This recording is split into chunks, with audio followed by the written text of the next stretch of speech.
السلام عليكم ورحمة الله، ازيكم عاملين ايه؟ يا رب تكونوا بخير وفي احسن حال. انا سمر من مطبخ وصفات سمر حسين، ودي قناتي. لو لسه مش مشتركة في القناة انزلي واشتركي في القناة وفعلي زر الجرس علشان يوصلك مني كل جديد. وما ننساش زي كل مرة ندعي لأهلنا في غزة، ربنا يا رب ينصرهم نصرا يتعجب منه أهل السماوات والأرض. النهاردة وصفتنا مختلفة عن أي وصفة عملناها قبل كده في القناة. وصفة سهلة مش هتاخد منك وقت خالص، هتعمليها بسرعة جدا وكمان أولادك هيحبوها. تقدري تقولي عليها كبسة، تقولي عليها مندي، زي ما تحبوا. كل دولة في بتقول عليها اسم، تقدري تسميها زي ما انت عايزة. بس وصفتنا سهلة جدا ومش هتاخد منك وقت. يلا بينا نشوف الطريقة. عندي فرخة كاملة، أنا غسلاها كويس جدا بمية وملح ودقيق. طلعت منها الزفارة ونضفتها كويس من كل الحاجات اللي جواها. بعد كده أنا فتحتها من سلسلة الظهر بتاعتها، فتحتها من ورا كده تمام، وخليتها بالشكل ده. انت ممكن تقدري تقسميها على 2 او تخليها كاملة زي ما انا عملت كده. عندي في طاسة فيها معلقتين كبار من الزيت، وهنزل بيها اديها صدمة كده. انا هحمرها تماما زي ما بتحمري الفراخ، واقلبها على الناحيتين بحيث ان هي تاخد الطعم بتاع التحمير وفي نفس الوقت تديني لون. هتسرع معايا لما هدخلها الفرن، مش هتاخد وقت تحت الشواية. بعد كده هقلبها على الناحية التانية زي ما انتوا شايفين كده. تمام.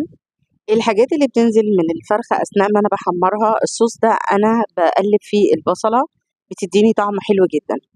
بعد ما بتوصل معايا للون اللي أنا عايزاه، طبعا كل شوية بنبتدي نقلب فيها لغاية ما ناخد اللون اللي احنا عايزينه. بعد ما ناخد اللون اللي احنا عايزينه بنخرجها بالشكل ده. وفي نفس الطاسة هنزل عليها ببصلية كاملة مقطعاها جوانح أو جوليان، وبقلبها كويس مع الزيت والحاجات اللي نزلت من الفراخ دي. ببتدي أقلب فيها البصلة. عندي الكبد والقوانص بتاعة الفرخة نفسها، أنا بقطعها مكعبات وبعد كده بنزلها على البصلة تمام بالشكل اللي انتوا شايفينه ده، وابتدي أقلبها. أول ما ياخد لون طبعا بقفل عليها النار وببتدي أنزلها على الرز.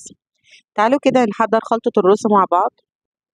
عندي كوبايتين من الرز البسمتي مغسولين كويس مش منقوعين، هنزل عليهم بالتوابل. عندي معلقة كبيرة من الكركم، معلقة صغيرة من البابريكا، معلقة صغيرة من الكاري، وملح وفلفل. الملح طبعا هنا حسب الرغبة، وكمان لو انت عندك ممكن تحطي مكعب مرق أو معلقة صغيرة من المرقة.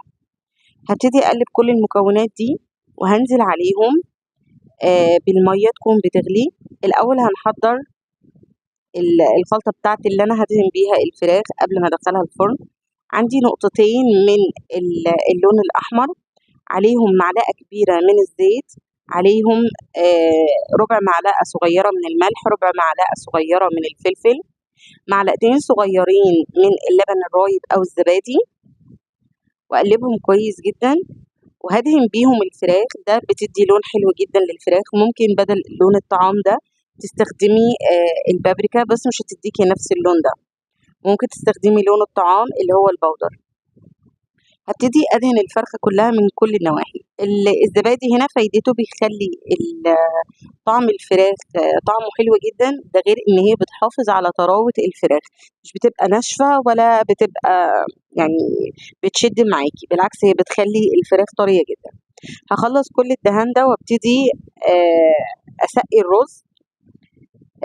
الرز هنا ده يا جماعة غير الرز المصري، يعني البسمتي بياخد ضعف المصري. يعني أنا لو باخد كوباية من المية للرز المصري، أنا باخد كوباية ونص للرز البسمتي.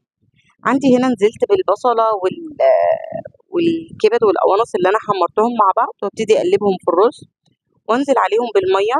أنا نزلت عليهم ب3 كوبايات من المية. تمام. المية لازم تكون بتغلي. بعد كده هنزل عليهم بالفرخة، هقلبهم كويس كده بالشكل ده واحط عليهم الفرخة، وبعد كده هدخلهم على فرن متسخنة قبل كده، وهغطيهم بكيس من الحراري. انا فتحت كيس حراري كده بالشكل ده وهغطي بيه طاجن البايركس. فايدة الكيس الحراري ده ان هو بيشوي معايا الفراخ حلو جدا وبيوزع الحرارة. هدخله على الشبكة في النص تمام، واسيبه هتاخد حوالي ساعة او ساعة وربع. تمام. ده شكلها بعد ما خرجت من الفرن. تبارك الرحمن، طعمها يا جماعة والله بجد خطير جدا. جربوا الوصفة دي ومش هتاخد وقت منك خالص. طبعا ادي الفراخ شايفين مستوية ازاي، يعني ما شاء الله، والزبادي عاملة طراوة حلوة جدا للفراخ. تمام. وادي الرز عندي مفلفل، حلاوة الرز البسمتي بيطلع مفلفل مهما شرب من المية، بس طبعا مش بنحط له مية كتير. طيب لو كنتِ بقى وصلتِ معايا لنهاية الفيديو، ما ننساش اللايك والشير والاشتراك في القناة وتفعيل زر الجرس علشان يوصلِك مني كل جديد، وما ننساش الدعاء لأهلنا في غزة، ربنا ينصرهم نصرًا يتعجب منه أهل السماوات والأرض. وما ننساش يا جماعة تكتبوا لي كومنت حلو كده، وكل واحد يقول لي هو في بلده عنده بتبقى اسمها إيه. طيب اللي ما اتفرجش على الفيديوهات القديمة ادخلي بقى واعملي سيرش على الفيديوهات القديمة، وأكيد أنا متأكدة إن هي هتعجبِك. سلام عليكم.